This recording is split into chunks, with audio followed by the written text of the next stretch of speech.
Bismillahirrahmanirrahim. Assalamualaikum warahmatullahi wabarakatuh. Kita akan lanjutkan materi matematika di bab 1 ini setelah kalian mempelajari minggu lalu mengenai materi translasi atau pergeseran. Hari ini kita akan melanjutkan materi bab 1 transformasi geometri, yang kedua yaitu refleksi. Nah, untuk refleksi atau disebut juga pencerminan itu merupakan transformasi yang menghasilkan objek baru dengan menggunakan sifat bayangan cermin. Jadi kalau kalian bercermin, nah dalam matematika itu disebutnya sebagai refleksi. Kita bakal mempelajari nih bagaimana titik koordinat jika direfleksikan atau dicerminkan. Bayangannya seperti apa? Ya. Nah, untuk refleksi ini nanti ada 9 rumus yang harus kalian pelajari. Ada 9 rumus. Namun untuk di part 1 ini kita akan bahas 5 rumus terlebih dahulu. Nanti kita lanjutkan minggu depan, sisanya berarti 4 rumus. Nah, yang pertama ini rumus 1. Rumus 1 artinya rumus yang pertama ini pencerminan terhadap sumbu X. Jadi dia pencerminannya terhadap apa, nanti hasilnya juga beda lagi ya. Nanti kalian lihat. Yang pertama pencerminan terhadap sumbu X. Nah, ini rumusnya untuk pencerminan sumbu X dibaca titik A di koordinat X, Y dicerminkan, garis kita baca ini, dicerminkan terhadap sumbu X, maka hasil cerminannya atau bayangannya. Jika di sini A, maka di sini A aksen. A aksen artinya adalah bayangannya. Maka bayangannya adalah jika dicerminkan titik A dicerminkan terhadap sumbu X, maka bayangannya X tetap, maka Y-nya menjadi negatif. Ya, jika dicerminkan terhadap sumbu X, X-nya tetap positif, maka Y-nya menjadi negatif. Maka hasil bayangannya yaitu X, negatif Y. Contohnya, sebuah titik P di 3,5 direfleksikan terhadap sumbu X. Tentukan hasil refleksinya atau bayangannya. Titik P direfleksikan terhadap sumbu X. Ini kan rumusnya terhadap sumbu X. Kita jawab dulu. Diketahui titik P X-nya berapa? X-nya 3, Y-nya adalah 5. Direfleksikan terhadap sumbu X. Kita tulis rumusnya. Karena ini kan titik A, boleh nggak nama titiknya diganti? Boleh. Mau A, mau B, mau C, mau D, bebas. Yang penting hasilnya harus X, negatif Y. Karena di soal pakai titik P, maka kita gunakan titik P. Maka P di titik X, Y, tanda panah ke kanan, ini bacanya direfleksikan terhadap sumbu X, taruh bacaan sumbu X, maka hasilnya kalau ini P berarti ini P aksen, kalau ini A berarti ini A aksen, maka hasilnya tetap harus X, negatif Y. Kita tulis di bawahnya P, titiknya adalah 3,5, direfleksikan terhadap sumbu X, maka P aksennya kita buka.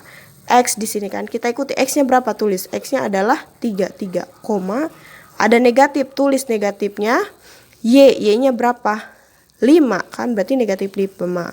Jadi hasil refleksi titik P di 3,5 terhadap sumbu X yaitu P aksen atau bayangan P yaitu 3, negatif 5. Itu untuk rumus yang pertama. Untuk rumus yang kedua, yang pertama tadi terhadap sumbu X, yang kedua cerminan terhadap sumbu Y. Rumusnya B di X, Y, ya, titik B di titik X, Y dicerminkan atau direfleksikan terhadap sumbu Y. Maka kalau ini titik B, maka bayangannya adalah B aksen. Maka hasilnya adalah jika refleksinya terhadap sumbu Y, X-nya yang menjadi negatif, berarti negatif X, Y. Hasilnya beda-beda ya. Jadi kalian harus teliti nanti di soal direfleksikannya terhadap apa? Terhadap sumbu X kah? Kalau terhadap sumbu X berarti ini hasilnya X, negatif Y. Kalau direfleksikan terhadap sumbu Y berarti hasilnya negatif X, Y. Kebalikannya. Contohnya, tentukan hasil bayangan titik Q di negatif 2,7 yang direfleksikan terhadap sumbu Y. Tadi titiknya negatif 2,7. Ya. Maka kita jawab di sini. Diketahui X-nya berapa tadi titik Q? X-nya negatif 2, Y-nya 7. Sehingga di sini kita ikuti yang ada di soal ya. Tadi soal titiknya Q, maka Q di titik X, Y direfleksikan terhadap sumbu Y. Maka jika ini Q, maka ini Q aksen. Hasilnya tadi harus negatif X, Y. Kita turunkan di soal tadi. Q, X-nya berapa? Negatif 2, Y-nya 7. Panah ikuti yang di atas, sumbu X. Kalau ini Q, maka Q aksen. Yaitu di atas ada apa rumusnya? Negatif, tulis negatif. Selanjutnya X, X-nya adalah negatif 2, ada negatifnya lagi. Berarti dikurungin ya. Ini negatif turun negatif, X, X-nya negatif 2, taruh negatif 2, kurungin kalau negatif, koma, Y-nya nggak ada negatif kan? 7, maka tulis 7. Sama dengan lagi di bawah, Q aksen, negatif kayak negatif, positif, maka positif 2,7. Maka hasil refleksinya adalah Q aksen yaitu 2, negatif 7. Nah, untuk pencerminan terhadap yang ketiga, pencerminan terhadap garis Y. Garis Y sama dengan X ya. Untuk garis Y sama dengan X, ini rumusnya, rumus ketiga. Jika titik A di X, Y direfleksikan terhadap garis Y sama dengan X, maka hasilnya ini A, berarti ini A aksen, yaitu jika refleksinya terhadap garis Y sama dengan X, maka tinggal dibalik hasilnya. Maka hasil bayangannya adalah Y, X.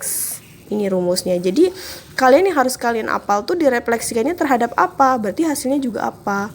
Kalau direfleksikan terhadap sumbu X, berarti Y-nya yang negatif. Direfleksikan terhadap sumbu Y, berarti X-nya yang negatif.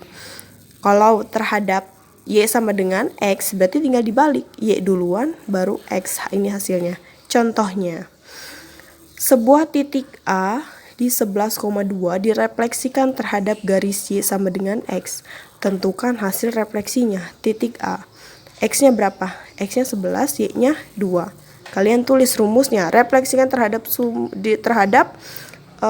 garis Y sama dengan X. Tulis rumusnya. A, yaitu A di X, Y direfleksikan terhadap garis Y sama dengan X, maka hasil bayangannya yaitu A aksen, hasil bayangan yaitu Y, X ya. Nah, tulis titik A nya berapa di soal? 11,2. Ini 11,2, tanda panah kanan direfleksikan terhadap garis Y sama dengan X, maka hasilnya A aksen. Kalian ikuti yang di atas, Y dulu kan, Y-nya itu ada 2, tulis 2. X-nya adalah 11, maka 11 ditulis. Jadi kesimpulannya adalah hasil refleksinya adalah 2,11. Itu untuk sifat yang ketiga. Selanjutnya untuk rumus yang keempat, pencerminan terhadap garis Y sama dengan negatif X. Yang tadi itu pencerminan terhadap Y sama dengan X. Nah, yang keempat terhadap garis Y sama dengan negatif X. Maka hasil refleksinya apa? Hasilnya adalah negatif Y, negatif X. Dibalik. Kalau yang ketiga kan dibalik semuanya. Kalau yang 4 Y sama dengan negatif. Kalau yang ketiga Y sama dengan X, maka tinggal dibalik, Y dulu baru X. Kalau yang keempat Y sama dengan negatif X, ada negatifnya, sama-sama dibalik dan sama-sama ada negatifnya. Itu yang mudah untuk menghafal ya. Nah, ini sama rumusnya. A di titik X, Y direfleksikan terhadap garis Y sama dengan negatif X, maka jika ini A aksen, hasilnya adalah negatif Y, negatif X. Contohnya, tentukan bayangan titik B di koordinat 7, negatif 9 yang direfleksikan oleh garis Y sama dengan X. Ingat-ingat ya, titik B di 7, negatif 9. Kita tulis dulu yang diketahui. Diketahui X-nya tadi 7. Y-nya adalah negatif 9. Sehingga kita masukkan rumus B. Titik B ini boleh apa aja lambangnya, mau A, B, C, D, E, F, G, H, terserah kalian. Yang penting hasilnya harus sama, yaitu negatif Y, negatif X. Karena di soal tadi titiknya B, kita samakan aja titik B di X, Y direfleksikan terhadap garis Y sama dengan negatif X. Jika ini B, maka B aksen bayangannya, yaitu hasilnya harus negatif Y, negatif X. Kita masukkan titiknya di bawah B, titiknya di 7, negatif 9.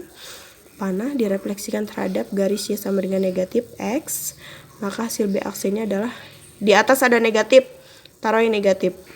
Jangan lupa. Kita lihat Y, abis negatif ada Y kan? Ada negatif, taruh yang negatif. Setelah itu ada Y. Y-nya berapa? Lihat. Y-nya negatif 9. Karena Y-nya negatif 9, maka kita kurungin. Karena Y-nya ada negatifnya, kita kurungin. Koma, ikuti koma. Selanjutnya ada negatif, kita tulis negatif. X. X-nya mana? 7. Karena 7 nggak negatif, maka kita nggak usah kurung. Langsung 7 aja. Maka sama dengan B aksen, negatif ke negatif, positif 9, negatif 7. Tulis negatif 7. Jadi hasil refleksinya adalah B aksen, yaitu di titik 9, negatif 7. Nah, untuk yang kelima, pencerminan terhadap titik pusat di titik pusat O 0,0. Ini dibaca O 0,0. Ini rumus ya. Titik A di koordinat X, Y yang direfleksikan terhadap titik O di 0,0, maka hasil bayangannya yaitu negatif X, negatif Y. Kalau yang sifat keempat itu kan direfleksikan terhadap Y sama dengan X, hasilnya negatif Y, negatif X. Kalau di titik pusat tinggal dibalik, negatif X, negatif Y. Itu yang harus kalian ingat nanti ketika ulangan ya, hasil ini. Ini baru 5 sifat. Semuanya total ada 9 sifat, akan kita lanjut minggu depan ya. Nah, ini kita contoh dari titik pusatnya. Sebuah titik P di 1, negatif 2 direfleksikan oleh titik pusat di titik pusat O di 0,0. Tentukan bayangannya. Biasakan diketahui X-nya berapa? 1. Y-nya yaitu negatif 2. Masukkan rumusnya. Karena titik P kita ganti P aja. P di koordinat X, Y direfleksikan terhadap titik pusat di O 0,0, maka hasil bayangannya yaitu harus negatif X, negatif Y.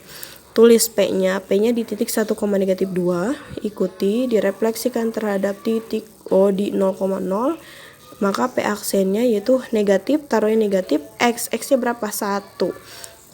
Ada negatif lagi, negatif taruh yang negatif. Selanjutnya ada Y-nya negatif 2. Karena negatif, maka kita kurungin ya, kita kurung lagi. Maka hasil bayangannya itu negatif 1, terus negatif 1, ini ada negatif dikali negatif, maka positif. Hasilnya adalah positif 2.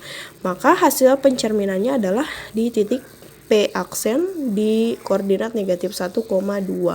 Nah, itu untuk materi hari ini. Mudah sebenarnya jika kalian gampang untuk memahami ya. Jika ada pertanyaan silakan WA saja Ibu untuk bertanya. Namun Ibu rasa penjelasan di video ini sudah sangat jelas. Jika kalian masih kurang paham silakan ulang lagi videonya untuk memudahkan kalian memahami materi. Untuk mudah agar cepat memahami materi, maka ini ada tugas yang harus kalian kerjakan. Ada 5 soal. Soalnya sama kayak materi yang Ibu kasih tadi. Tentukan bayangan dari setiap titik berikut. Titik A direfleksikan oleh sumbu X. Ini nomor 1 pakai sifat 1, nomor 2 pakai rumus 2, nomor 3 rumus 3, nomor 4 rumus 4, nomor 5 pakai rumus 5. Kalau enggak kalian lihat aja ini direfleksikan terhadap apa? Titik pusat kah? Y sama dengan negatif X, Y sama dengan X, kalian sesuaikan.